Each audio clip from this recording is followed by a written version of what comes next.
buonasera. Questo nuovo appuntamento della rubrica 45 minuti, sono un intervallo di Torino-Cagliari, Torino 1, Cagliari 0, gol di Adams al quinto minuto. Ciao Fabrizio, buonasera, ben trovato. Ciao Gianluca, comunicazione di servizio, anche stavolta si sente male, si sente veramente male. Okay. Vai tu. Va bene, allora comincio io, poi passo la parola a Bruno. Ciao, allora, ciao ragazzi. Tutto troppo brutto per essere vero. Un Cagliari, francamente, con la testa, con le gambe, con il fisico, secondo me, ancora negli spogliatoi, perde 1-0 con un gol praticamente regalato dopo 6 minuti di gioco, ma è tutta la partita, tutto il primo tempo, perlomeno che questa squadra fatica a giocare. Io vedo una squadra molto ingessata, su DAZN addirittura hanno usato il termine scolastica, cioè senza un guizzo, senza la voglia di poter incidere sulla partita. Non abbiamo concluso praticamente nulla. Caprile, forse il migliore in campo, anzi senza forse, il migliore in campo del Cagliari, che ha salvato almeno 3 gol fatti, però è evidente che questa è la squadra peggio ancora del primo tempo visto in casa contro il Lecce, perché almeno contro il Lecce, pur lenti, ma qualche occasione l'abbiamo avuta. Oggi, oltre a essere lenti, non riusciamo a fare 2 passaggi di fila, vedo veramente un'involuzione e mi auguro solamente che sia stato il primo tempo e mi auguro di rivedere quantomeno in termini di grinta, di voglia, di determinazione il secondo tempo che ho visto contro il Lecce, perché il Torino sì, è una buona squadra, possiamo raccontarcela in mille modi, ma francamente non è il top della Serie A. Quindi credo che questo Cagliari in questo momento debba farsi mea culpa, perché trovare il peggiore in campo nei primi 45 minuti è molto difficile. Io li accomuno tutti, mentre invece dico senza dubbio Caprile è migliore in campo. Bruno, tu cosa ne pensi? Stai dicendo quello che abbiamo visto tutti, chiaramente un Cagliari è stato inguardabile, ma io mi chiedo, ma perché il pensiero che una settimana fa, dopo un primo tempo sbiadito, lento, impacciato, spaventato dall'ingresso in campo del Lecce nel secondo tempo, che sfiora addirittura il raddoppio, che avrebbe in qualche modo messo decisamente in salita la partita, ti sei spaventato, hai fatto i 3 cambi e se ti sei convinto che vai a Torino con quei 3 cambi e risolvi la partita. Cioè, ecco, io continuo a non capire questi cambiamenti. Che senso ha? Quella è stata una reazione emotiva, è stata una reazione, le classiche reazioni che costruiva Ranieri con la sua squadra in certi momenti, quando appunto faceva piazza pulita, 3 cambi, via, proviamo qualcosa. Perché? Questa squadra non può prescindere, a mio giudizio, da Viola, non può prescindere da un direttore d'orchestra, non può prescindere da un uomo che ispira i suoi compagni.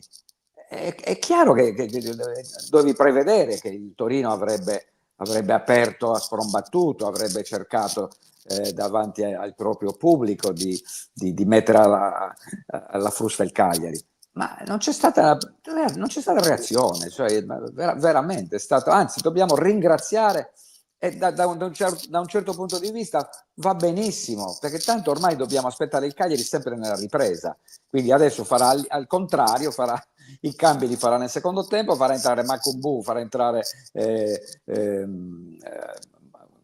ricordatemi il centrocampista, magari fa dopo, dopo farà entrare Viola.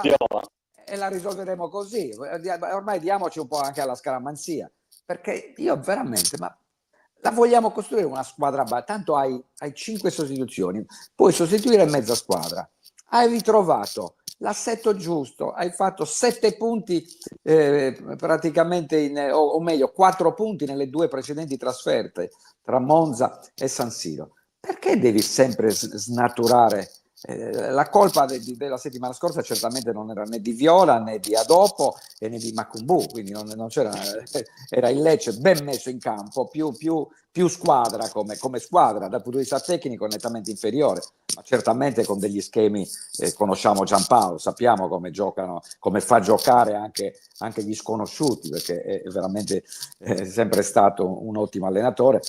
molto poco fortunato, dobbiamo dire la verità, però io ricordo un commento di Cappello 10-12 anni fa, lo considerava sicuramente il miglior allenatore italiano, appunto all'inizio nel 2010, nel 2012, insomma in quegli anni, quando tra l'altro è stato anche a Cagliari dimostrando di essere un ottimo allenatore.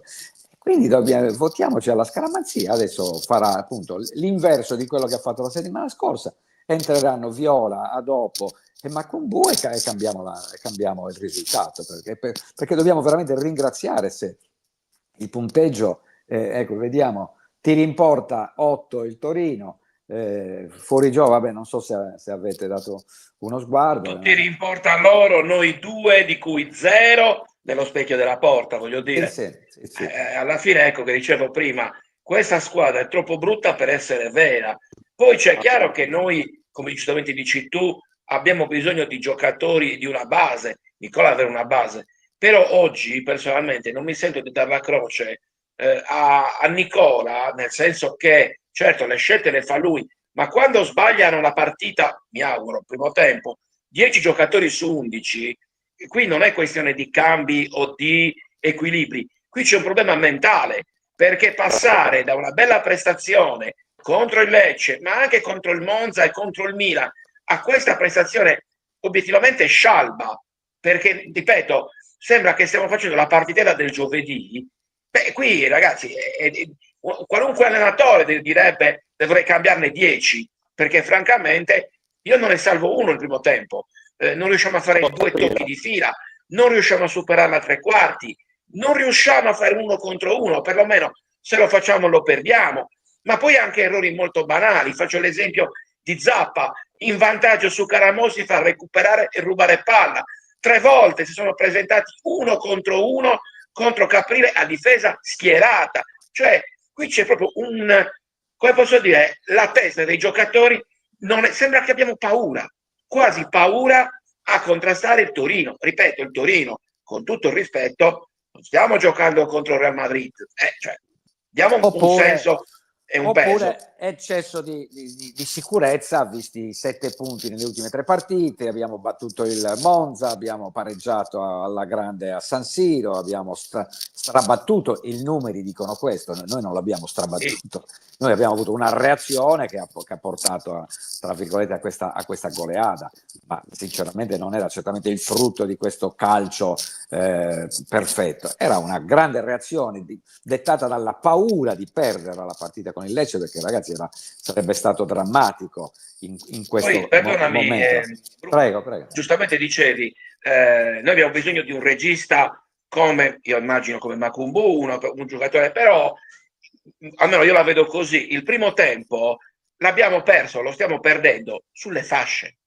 Paradossalmente stanno entrando molto più facilmente dalle parti di Felici e di Ober da una parte e di Zappa e Zortea a destra. Quindi alla fine mi credo che, ripeto, è la valutazione personale, che in questo momento la parte più debole siano gli esterni, quelli che fino ad oggi erano stati i nostri punti di forza. Sì, certo. Hai problemi seri, hai sempre problemi con l'audio. Al microfono. Comunque, volevo dirvi, se mi sentite, mettiamo i commenti dei web ascoltatori. Sì, fai finire Bruno e poi leggiamo i commenti. Vai Bruno, vai tranquillo. Sì, no, dicevo che loro chiaramente, l'allenatore del Torino sa, abbiamo già parlato 1000 volte di come vengono studiate le partite, uno staff di tutte le squadre di Serie A composto da 15-18 elementi che studiano ogni particolare dei calciatori, delle partite precedenti. È chiaro che la forza del Cagliari nelle ultime settimane, dall'ingresso di Felici e Zortea ispirato, era il punto forte, e ti hanno bloccato proprio lì, ti hanno aggredito lì, hanno giocato forte lì su quelle fasce. Per non farti partire, partivano loro, ci hanno sorpreso. Quella che doveva essere la sorpresa nei confronti del Torino è stata invece una sorpresa nei confronti del Cagliari, perché sono stati loro ad aggredirti sulle fasce, costringendoci a errori enormi. Ho visto Obert veramente impacciato, ma non perché svogliati. Ecco, io respingo questa la mancanza di voglia. No, siamo stati studiati e bloccati sui nostri punti di forza, e quindi quando ti aggrediscono nei punti strategici, nevralgici, paghi commettendo errori, facendo brutte figure, e quindi si smarrisce tutto il filo logico di un gioco, capisci? Ecco perché io ho detto, per me, io avrei continuato sulla squadra con a dopo Macumbu, Felici, quella che stava andando perfettamente bene, e avrei utilizzato i cambi buoni che noi abbiamo avuto rispetto al Lecce, che hanno trasformato la partita, ma per una reazione emotiva. È stata una reazione emotiva, dettata dalla paura prima del tecnico e poi dalla stessa squadra che appunto è stata stratonata dal tecnico, molto bravo come motivatore, lo sappiamo, i suoi grandi successi ci sono stati, le sue 4 storiche salvezze, grazie proprio all'atteggiamento di chi strizza gli attributi ai calciatori per ottenere quello che devono dare in campo, non perché sono fragili, perché voglio dire, da questo punto di vista non possiamo rimproverarli, ma è stata vinta dal Torino. Il primo tempo è stato vinto dal Torino, e adesso Nicola dovrà correre ai ripari, trasformando una squadra tecnicamente nello spirito, ma tecnicamente, non perché quelli che sono entrati hanno, come hai detto tu, non ne salviamo uno, perché l'hanno persa, capisci? Il primo tempo lo ha perso il Cagliari, perché è stato più bravo, nettamente più bravo il Torino, ha studiato tutto gli schemi del Cagliari, i punti di forza, e ci ha annullato. E abbiamo avuto la fortuna di un portiere che è riuscito a neutralizzare 3 palle gol nettissime, perché con un altro punteggio sarebbe stato più difficile. Sull'1-0 invece io continuo, come dico ormai da qualche settimana, che sempre i primi tempi dobbiamo sempre contestare, sperando sempre, convinti che ci sarà una reazione, e sono sicuro che ci sarà. Assolutamente. Allora io direi, Gianluca, se possiamo andare in onda, possiamo mandare in onda i commenti, così li leggo nel frattempo. Allora Marco, vincono 2 partite e si sdraiano, vergogna. Dino, buonasera a tutti voi, squadra con poco mordente, che aprile ci sta tenendo in piedi, bisogna reagire, ovviamente. Poi Lorenzo, che brutto primo tempo, centrocampo inesistente. Cristiano, cioè dai che la ribaltiamo, ovviamente è il nostro auspicio. Marco, il Cagliari da anni discontinua, che gioca 2 o 3 partite bene, poi arrivano puntuali le sconfitte per rilanciare le squadre in crisi. Risultato, si rimane nelle ultime 4-5 posizioni tutto il campionato. Così non abbiamo perso, adesso non esageriamo. Aspettiamo, c'è ancora il secondo tempo. Marco, è una squadra che cammina e gioca con sufficienza. Il Torino ha più fame e si vede. Sulla grinta siamo tutti d'accordo. Cerchiamo di tirare fuori gli attributi, dice Alessio, perché questo Torino è assolutamente battibile. Fuori Obert, dentro Gello, fuori Marin e dentro Macumbu, che dopo. Però così facendo giochiamo in 12. Ci manca un altro cambio. Passatemi la battuta, ovviamente. Deve entrare Viola al posto di Gaetano. Sono il trio che è uscito. Al contrario della settimana scorsa. Non ti sentiamo. Gianluca si sente sempre male, ti avviso. Non devi parlare. Oggi fai il pesce. Esatto. Fai il pesce. Dicevo, allora, i cambi al contrario della settimana scorsa. Sì, l'abbiamo capito. I cambi al contrario. Certo, quelli che sono usciti la settimana scorsa rientrano oggi al posto di quelli che sono entrati. Allora, quello che ho detto da subito io. Sono d'accordo. Allora, sul discorso dei cambi c'è una letteratura vasta, nel senso che chiunque giustamente dice può entrare. Però quello che dico è, nel momento in cui fai dei cambi, così come è successo domenica scorsa contro il Lecce, lo fai nell'ottica di dare un miglioramento. Però è evidente che questa squadra, ripeto, ha bisogno di punti fissi. Su questo sono pienamente d'accordo con Bruno. Poi è chiaro che probabilmente Nicola ha detto: io voglio dare anche un premio ai 3 giocatori che sono subentrati nel secondo tempo e che mi hanno consentito di ribaltare. Però voglio fare l'avvocato del diavolo. Un giocatore come Felici, che quest'anno è esordiente in Serie A, e in questo voglio chiedere a Bruno, non ti sembra che l'abbiano studiato bene e abbiano trovato le contromisure? Perché anche con Lecce è successa la stessa cosa.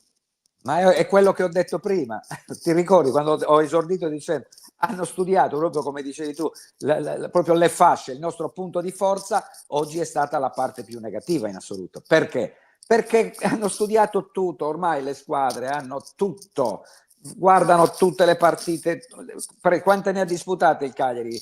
20 di partite, le hanno guardate tutte e quindi danno relazioni precise, danno delle relazioni precise al tecnico e quindi gli danno in mano, gli danno il libro, la storia del Torino, la storia del Lecce, la storia del Milan, la storia dell'Inter, e lui prende le contromisure e lui studia, trova, ecco, Nicola studia i limiti, tra virgolette, le debolezze dell'avversario, e questa volta le debolezze più importanti le ha studiate il Torino e ci ha messo in difficoltà, è proprio la stiamo perdendo sulle fasce, quindi non è un problema, ma il centrocampo non funziona. No, il Torino ti ha aggredito, proprio, sono passati proprio dalle fasce laterali e da lì hanno mandato sto pallone per l'attaccante che ha... Sì. Intanto per i cambi, Bruno, per il momento... se mi senti e mi capisci, perdonami Fabri, vuoi ricordare l'appuntamento di Rosso Bruccetto fra un'oretta? Bruno può dare appuntamento. Sì, alle 22:30 andiamo in diretta da Lima, abbiamo in Perù, abbiamo Gigi Piras, nostro inviato che sta guardando in questo momento con Julio César Uribe la partita del Cagliari, e quindi sarà il primo collegamento sarà proprio con il Perù e con Lima e con il bomber e il grandissimo Julio César Uribe. E poi ci saranno ormai, come di solito, Stefano Lai e Alessio Nino e Riccardo De Sieco. Quindi oggi un pienone.